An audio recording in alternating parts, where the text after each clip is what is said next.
Jemaat Tuhan, selamat hari Pentakosta, selamat hari memperingati pencurahan Roh Kudus yang hari ini semua umat Tuhan di seluruh dunia atau sebagian besar umat Tuhan di seluruh dunia memperingati Pentakosta atau hari pencurahan Roh Kudus. Saya mau mulai dengan kesaksian dari juru bicara saudara kita Agripa Ginting Suka ya. Saya membaca 1 dan 2 Timotius itu kan di Jemaat Efesus ya.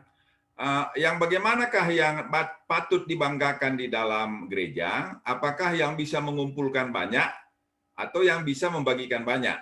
Maka dijawab oleh Rasul Paulus kepada 1 dan 2 Timotius, yang harus dipuji di dalam gereja ialah yang membagikan banyak, bukan yang mengumpulkan banyak. Jadi hari ini anak kita, saudara kita Agripa, melakukan duanya kelihatannya ya. Dalam usia yang sangat muda sudah bisa mendirikan satu rumah, saya kira itu ya satu prestasi lah.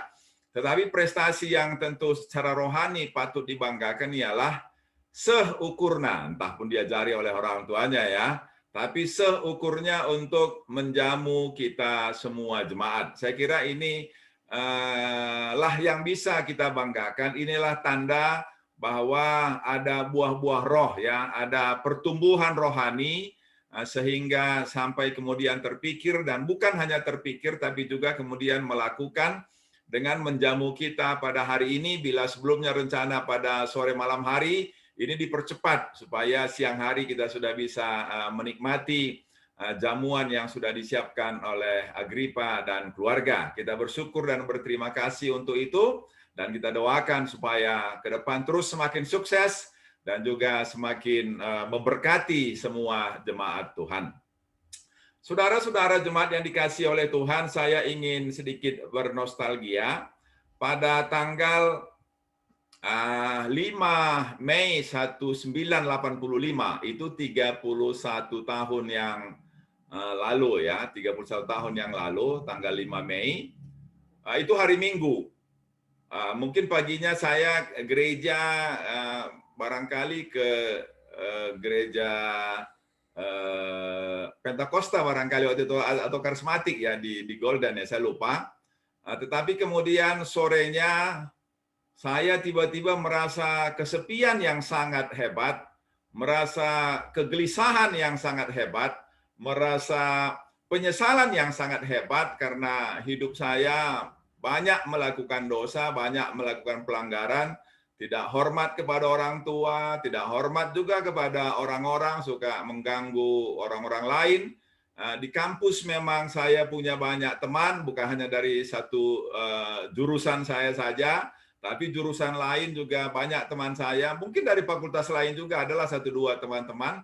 Tetapi saya merasakan kesepian yang demikian hebat itu pada sore harinya. Kemudian menjelang malam lah ya, atau sudah mulai malam, tiba-tiba dalam keadaan yang sangat gelisah, sangat sedih, sangat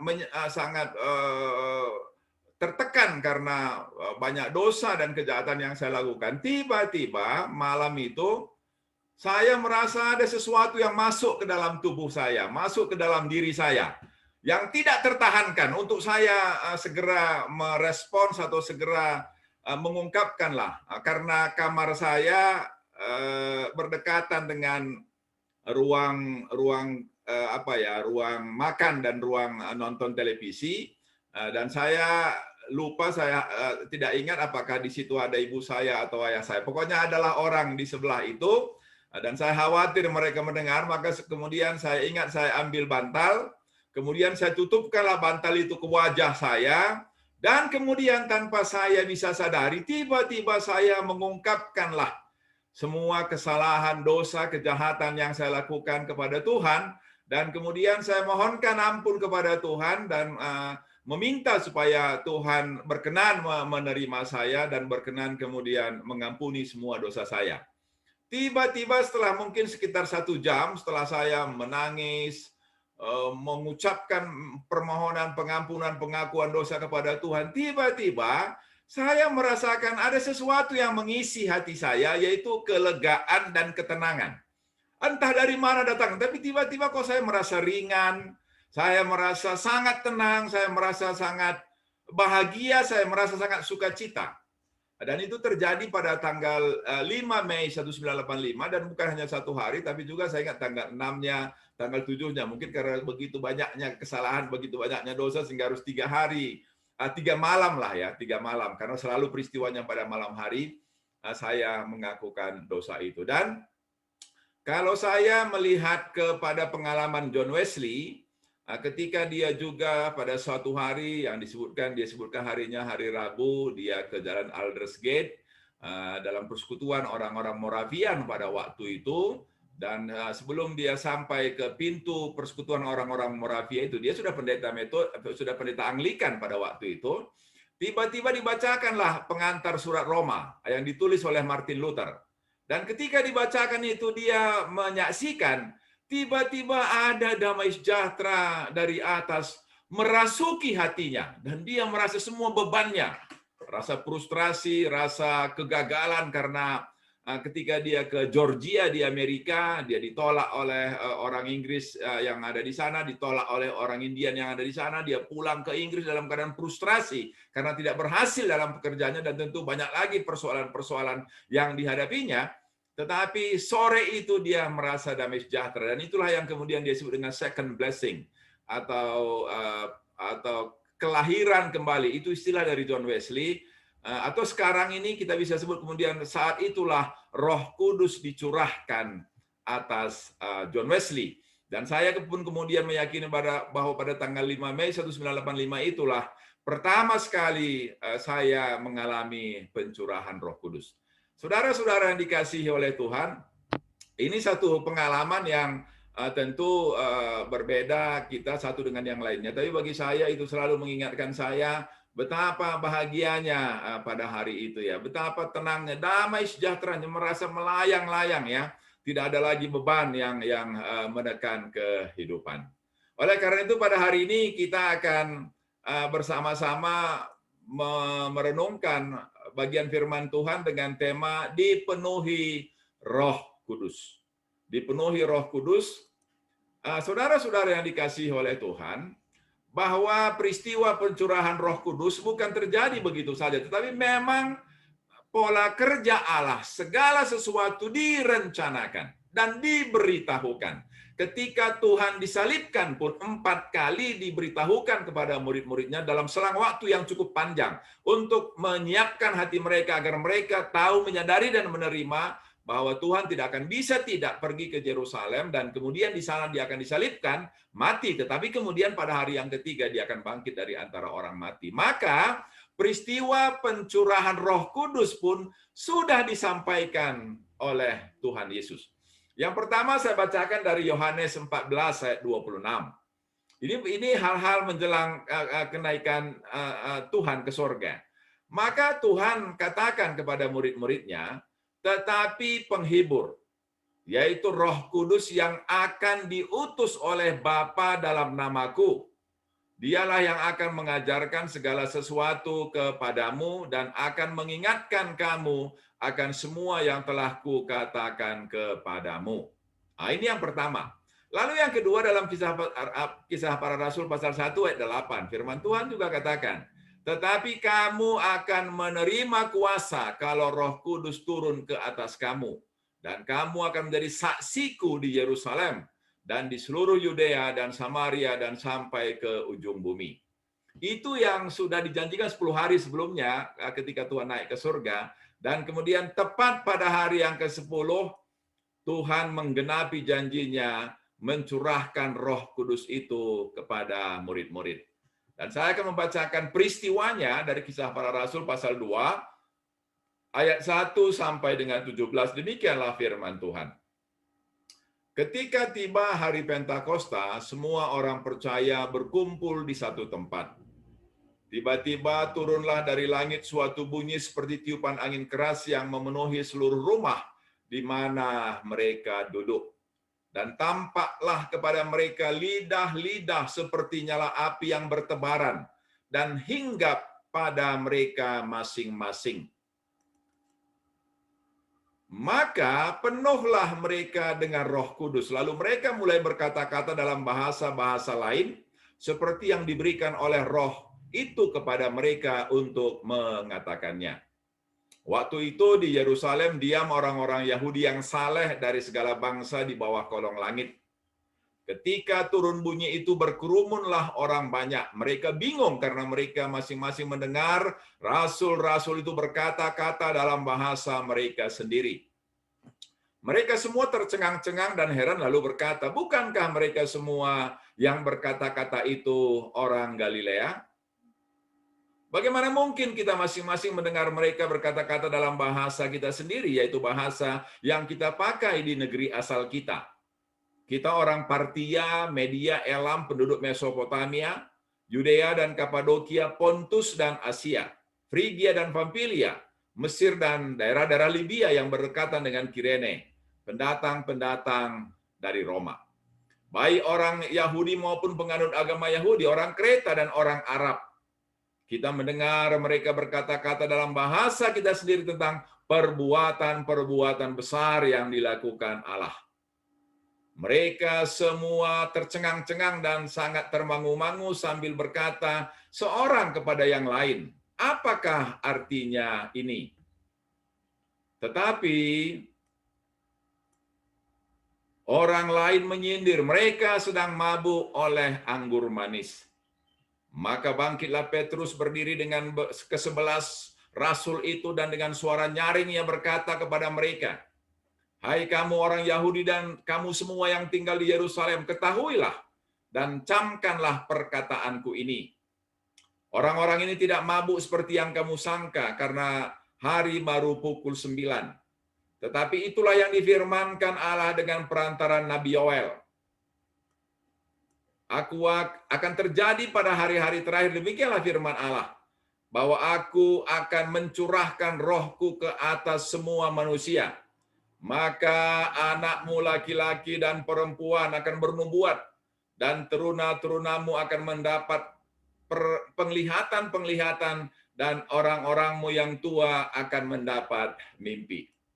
Demikianlah bagian firman Tuhan yang mengisahkan tentang peristiwa pencurahan Roh Kudus.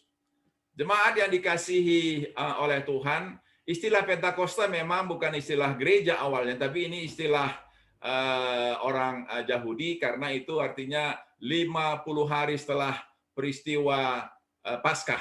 Nah, itu hitungannya, maka akan ada peringatan. Oleh karena itu pada hari Pentakosta ini semua orang atau banyak orang-orang Yahudi yang di perantauan kemudian datang untuk beribadah ke Yerusalem. Dan itulah yang dipakai oleh Tuhan karena banyak orang-orang saleh, orang-orang Yahudi yang datang beribadah.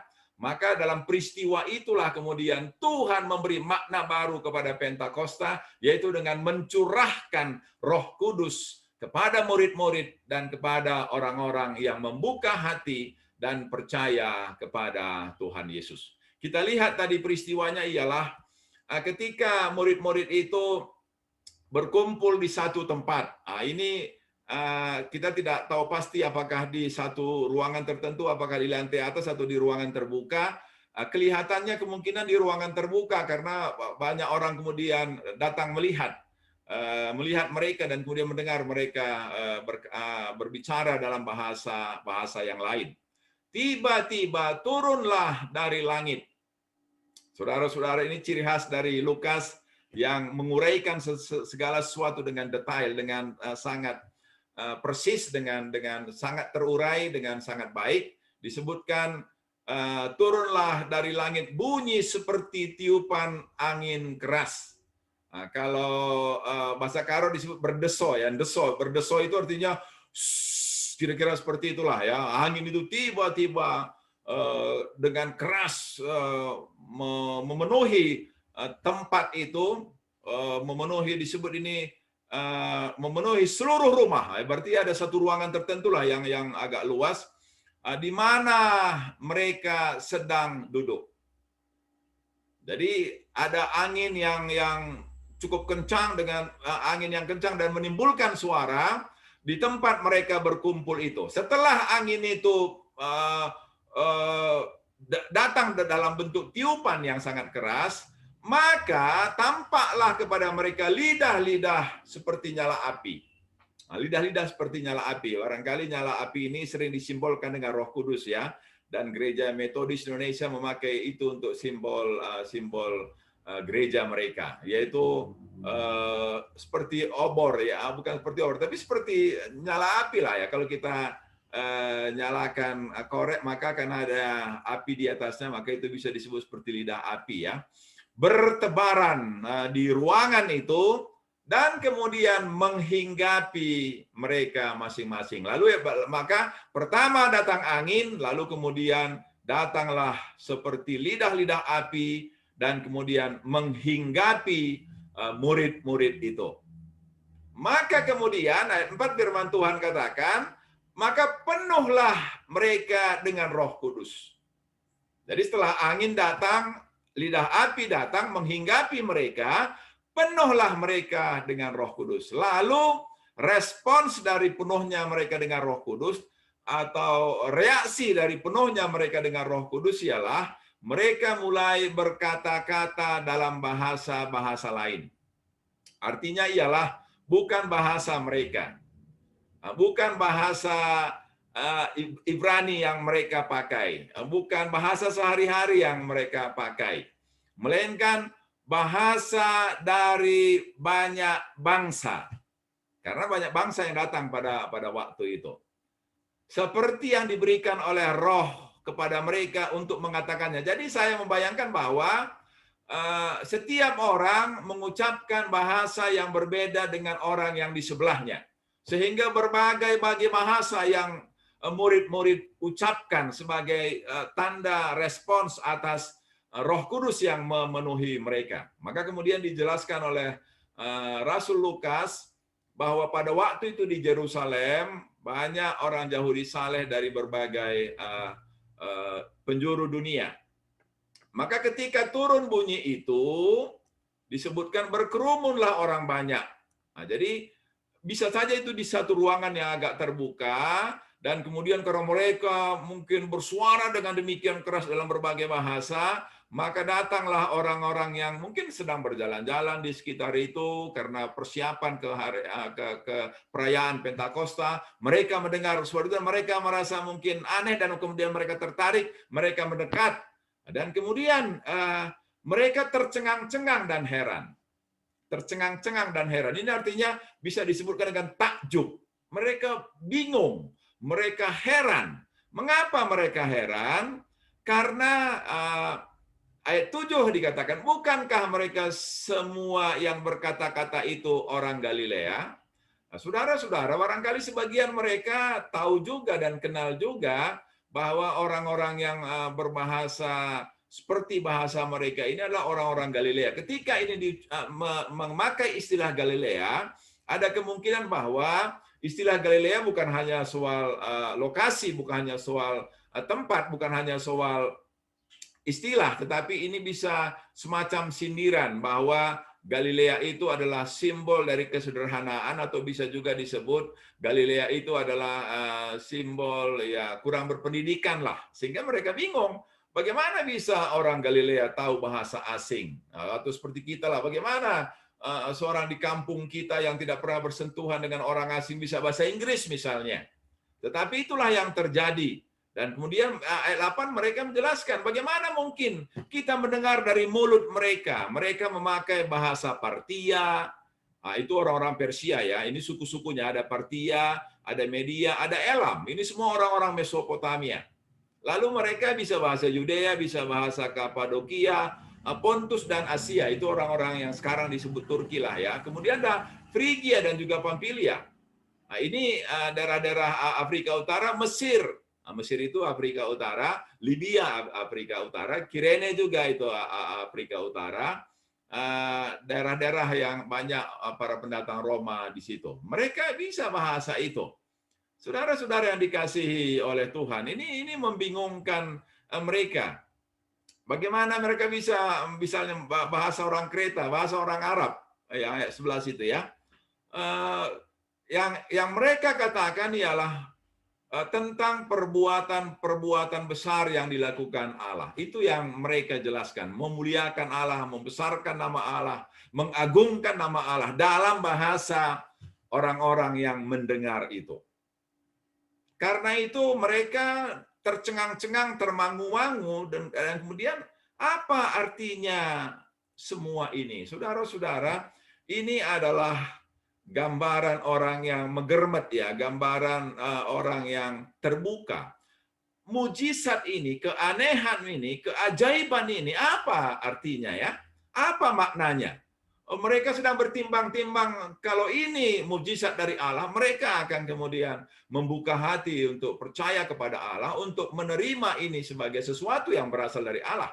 Tetapi ada juga sedikit orang di antara mereka itu kemudian memberikan jawaban di tengah-tengah ketermanguan dan kebingungan, di tengah-tengah keheran-heranan dari orang banyak itu. Dan mereka katakan, mereka sedang mabuk oleh anggur manis.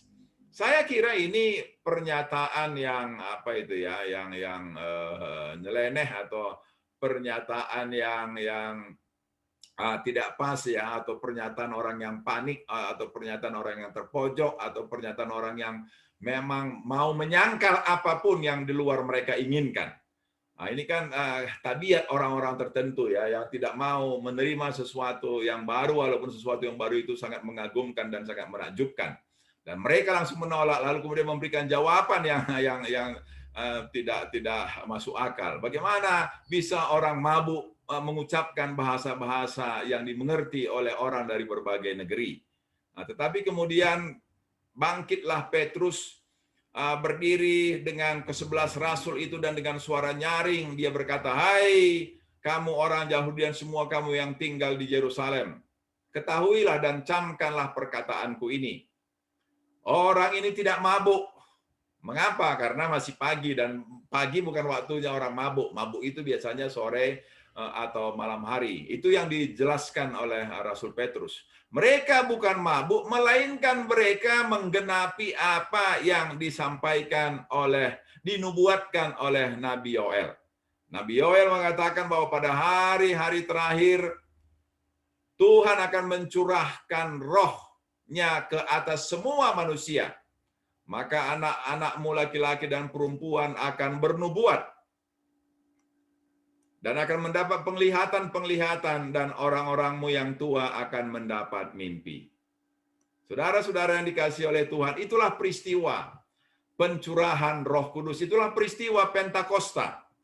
Dan dijelaskan oleh Rasul Petrus bahwa itu penggenapan dari nubuatan Nabi Yoel, bahwa pada waktunya nanti Tuhan akan berbicara dari dalam hati dan tidak akan berbicara dari luar, melainkan dari dalam hati. Tiba-tiba orang digerakkan oleh kesadaran, oleh dorongan hati, oleh dorongan kasih untuk melakukan apa yang Tuhan inginkan.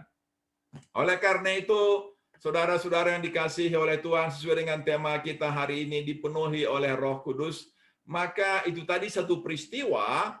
Tetapi kita kemudian akan melihat ke pasal-pasal berikutnya, bagaimana kisah para rasul menjelaskan arti dipenuhi oleh Roh Kudus, sehingga peristiwa itu dengan diterangi dengan penjelasan, maka kita akan mendapatkan pengertian yang lebih jelas lagi apa artinya dipenuhi dengan Roh Kudus. Di dalam Kisah pasal 1 ayat 8 sampai dengan 11. Di sini dijelaskan arti kata penuh Roh Kudus itu dengan berani. Saya bacakan ayat 8 sampai dengan 11. Maka jawab Petrus penuh dengan Roh Kudus. "Hai pemimpin-pemimpin umat dan tua-tua, jika kami sekarang harus diperiksa karena suatu kebajikan kepada seorang sakit, dan harus menerangkan dengan kuasa manakah orang itu disembuhkan, maka ketahuilah oleh kamu sekalian dan oleh seluruh umat Israel, bahwa dalam nama Yesus Kristus orang Nazaret, yang telah kamu salibkan, tetapi yang telah dibangkitkan Allah dari antara orang mati, bahwa oleh karena Yesus itulah orang ini berdiri dengan sehat sekarang di depan kamu. Yesus adalah batu yang dibuang oleh tukang bangunan, yaitu kamu sendiri, namun ia telah menjadi batu penjuru. Saudara-saudara, ini latar belakangnya kita tahu bahwa para rasul menyembuhkan orang yang lumpuh, dan karena mereka menyembuhkan orang yang lumpuh, maka kemudian para pemimpin agama melihat bila tindakan ini diteruskan, maka akan semua orang menjadi percaya kepada Tuhan Yesus. Oleh karena itu mereka bersidang dan memanggil rasul-rasul untuk ikut bersidang, dan kemudian memberikan perintah kepada rasul-rasul untuk berhenti berbicara tentang Tuhan Yesus. Tetapi apa jawaban dari rasul-rasul ini yang penuh dengan Roh Kudus, bahwa mereka berani tetap memberitakan firman Tuhan, dan bahkan mengatakan, memuliakan nama Tuhan Yesus dengan mengatakan bahwa Tuhan Yesuslah yang telah menyembuhkan orang yang lumpuh tersebut. Nah, jadi dengan demikian kita bisa kemudian belajar bahwa tanda orang penuh dengan Roh Kudus ialah orang itu berani memuliakan nama Tuhan Yesus, berani menyebutkan bahwa Tuhan Yesuslah sumber segala kebaikan atau kuasa atau kepintaran atau segala sesuatu yang mereka miliki.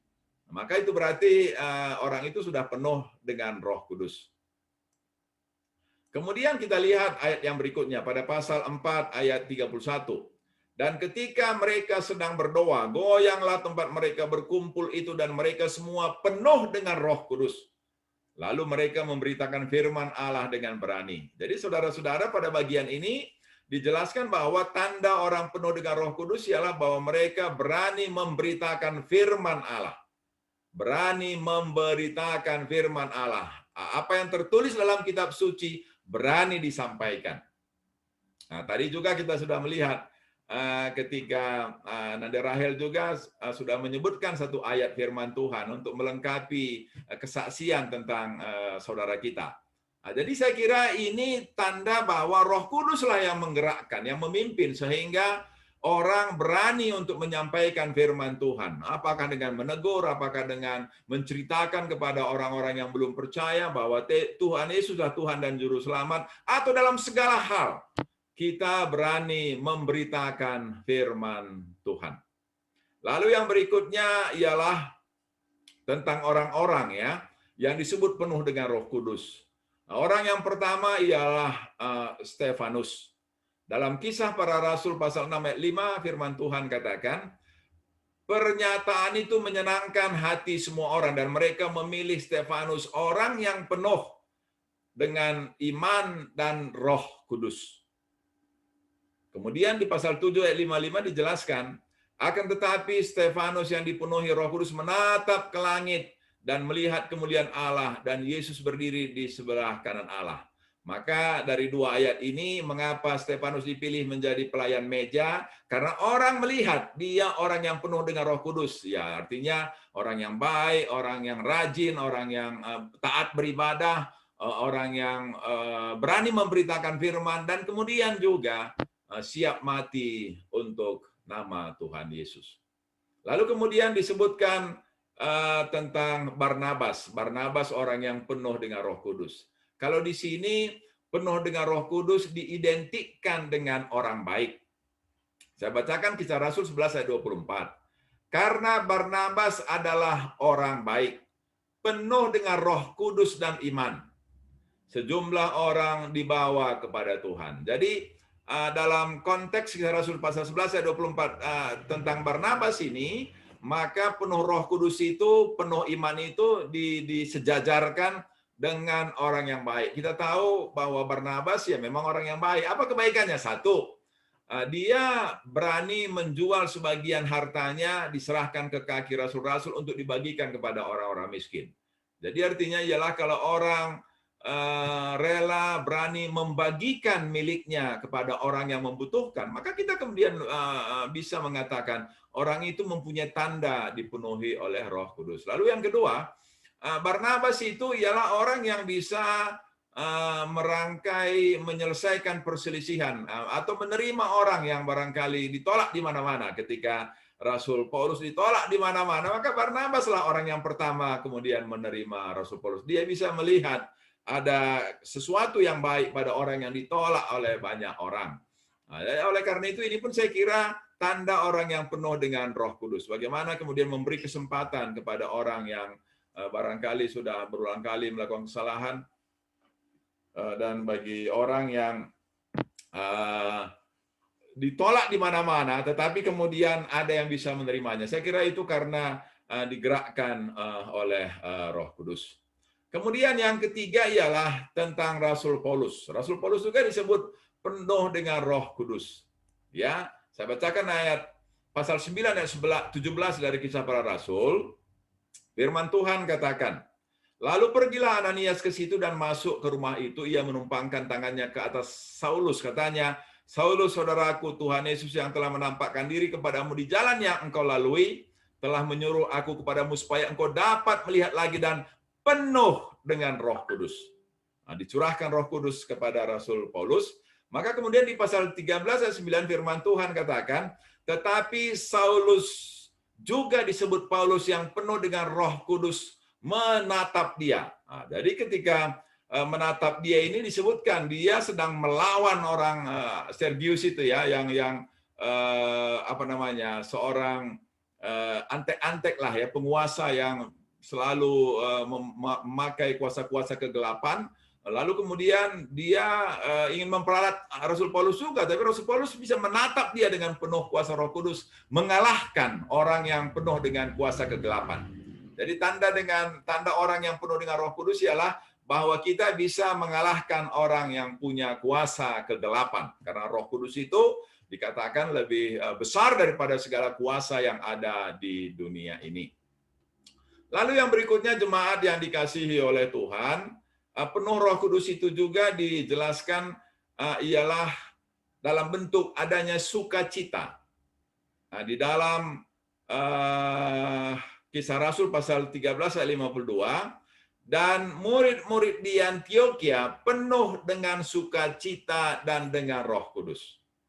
Nah, jadi tanda orang kepenuhan Roh Kudus itu ialah orang itu penuh dengan sukacita. Nah, itu juga nanti kita akan lihat di buah-buah roh ya, bagaimana buah roh itu ialah adanya sukacita dalam kehidupan orang yang dipenuhi oleh Roh Kudus itu. Saya bacakan tanda penuh Roh Kudus itu dari buah-buah roh itu ya. Galatia pasal 5 ayat 22 dan 23. Tetapi buah roh ialah ada kasih, ada sukacita, ada damai sejahtera, ada kesabaran, kemurahan, kebaikan, kesetiaan, kelemah lembutan, penguasaan diri.